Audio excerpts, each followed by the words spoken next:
Assalamualaikum warahmatullahi wabarakatuh. Halo teman-teman, hari ini saya akan menjelaskan kepada kalian tentang fungsi utama dari cloud computing. Nah, sebelum itu, izinkan saya perkenalkan diri. Nama saya Fadli Sebrifikal Pratama dari Teknik Informatika Erabeq. Oke, langsung saja kita ke materinya. Cloud computing adalah model komputasi yang memungkinkan akses dan pengelolaan sumber daya komputasi melalui jaringan internet. Nah, sebelum itu kita harus tahu dulu nih, apa itu komputasi? Komputasi adalah proses penggunaan komputer dan perangkat lunaknya untuk memproses, mengelola, dan menganalisis data. Nah, ini adalah salah satu fungsi utama dari cloud computing, adalah menyediakan penyimpanan data yang aman dan terjangkau. Dengan menggunakan layanan cloud, Anda dapat menyimpan dan mengelola data Anda secara online, tanpa harus mengandalkan perangkat penyimpanan fisik seperti hard disk atau server lokal. Ya, jadi cloud computing ini bisa untuk menyimpan data, teman-teman. Fungsi utama cloud computing yang kedua adalah komputasi skala besar. Nah, tadi kan udah dijelasin tuh apa itu komputasi. Nah, cloud computing ini memungkinkan pengguna untuk melakukan komputasi skala besar dengan mudah.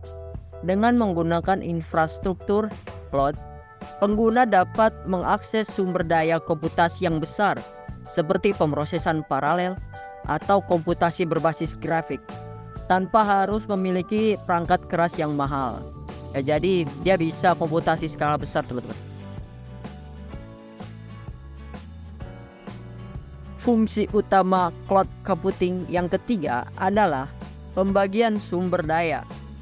Cloud computing memungkinkan pembagian sumber daya komputasi antara banyak pengguna. Dengan menggunakan model ini, pengguna dapat mengakses sumber daya komputasi yang fleksibel dan dapat disesuaikan sesuai dengan kebutuhan mereka.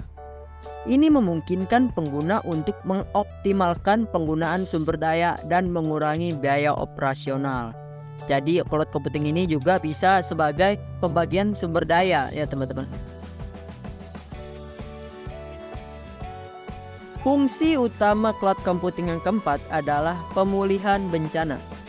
Layanan cloud juga menyediakan fungsi pemulihan bencana yang penting. Dengan menyimpan data dan aplikasi di cloud, pengguna dapat dengan mudah memulihkan sistem mereka setelah terjadi bencana atau kegagalan perangkat keras ini, memungkinkan bisnis untuk tetap berjalan tanpa gangguan yang signifikan. Nah, jadi cloud computing ini juga bisa untuk menyimpan data, ya teman-teman, kayak Google Drive atau OneDrive, ya. Jadi dia bisa untuk pemulihan bencana gitu. Oke. Yang kelima adalah skalabilitas. Cloud computing juga menawarkan skalabilitas yang tinggi. Pengguna dapat dengan mudah meningkatkan atau menurunkan kapasitas sumber daya komputasi sesuai dengan kebutuhan mereka. Hal ini memungkinkan bisnis untuk mengatasi lonjakan lalu lintas atau permintaan tanpa harus menginvestasikan dalam infrastruktur yang mahal. Nah, tadi adalah 5 fungsi utama cloud computing. Terima kasih sudah menonton video ini. Kurang lebihnya mohon maaf karena saya masih belajar. Wassalamualaikum warahmatullahi wabarakatuh.